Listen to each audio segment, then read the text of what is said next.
The 89th Texas legislature is in full swing. Thousands of bills have been filed with a whole lot more on the way. Accordingly, the debate details on bills can get overlooked, even on critical legislation. That's why we've asked legislators to come to TPPF to discuss their bills to ensure you are on top of the most important issues making their way through the Capitol. This is The Layout.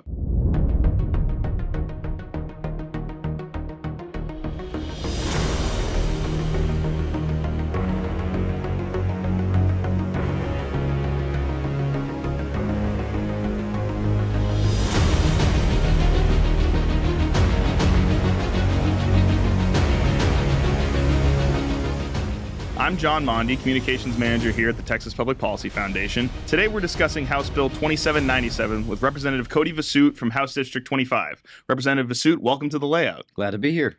House Bill 2797 would address housing shortages and support affordability. Tell us about what sparked the need for this legislation. Well, there are some cities, home rule cities in the state, that have adopted specific ordinances limiting how many unrelated residents can occupy one house. You particularly see that as a way to target college students. We think about college affordability, and we think about affordable housing, the need for Texans to be able to live within their means and have access to housing. And college students are being specifically targeted by some of these things. And so this bill is geared at addressing that issue. It's good. Take us through the legislation and kind of describe how it works. Well, the way it works is it would effectively bar a home rule municipality from adopting a zoning ordinance limiting the number of people that can live in a house based off of 5 factors. For example, you can't discriminate on the basis of age, familial status, relationship status, or perhaps the most applicable, whether or not someone's related within several degrees of consanguinity or affinity, right?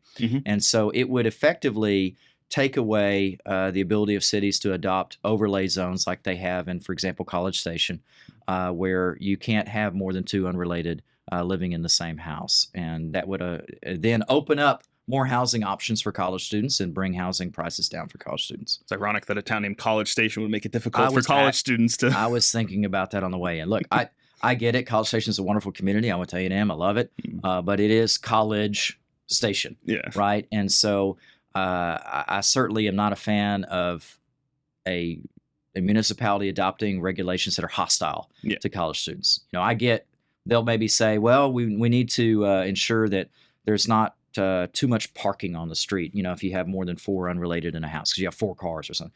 Well, you could have that even if a family is there, right? Because, you know, 16-year-olds get cars, et cetera. And the way that you really address this is you enforce neutral regulations about parking and fire codes and things of that nature, as opposed to discriminating against college students.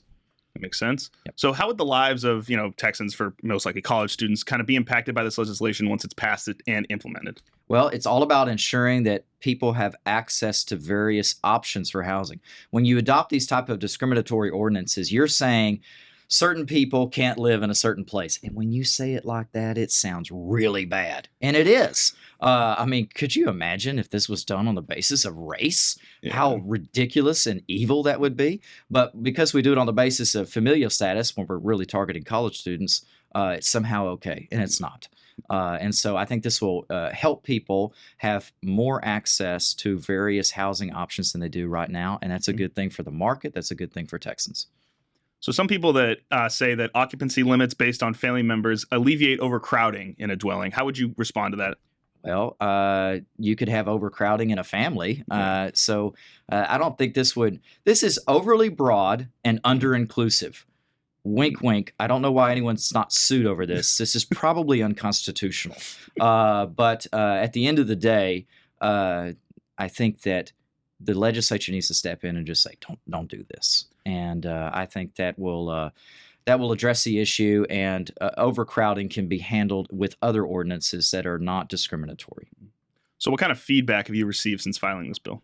Nothing but positive so far. I mean, obviously, the Student Senate at A&M loves it, naturally. You know what's not ironic about this, but I was a student senator once upon a time, almost 20 years ago. And I believe it was in the 59th session of the Student Senate, we adopted a bill opposing a proposal that would limit housing to less than or more than 2 unrelated or whatever. And then it got adopted after I left. And then here I am in the legislature. And now I have a vote to be able to put a stop to this, and I intend to use it. It's all come full circle for you, It hasn't has all come full circle. Yep. Well, Representative Vasut, thank you for joining us on The Layout. Absolutely. Thank you for having me.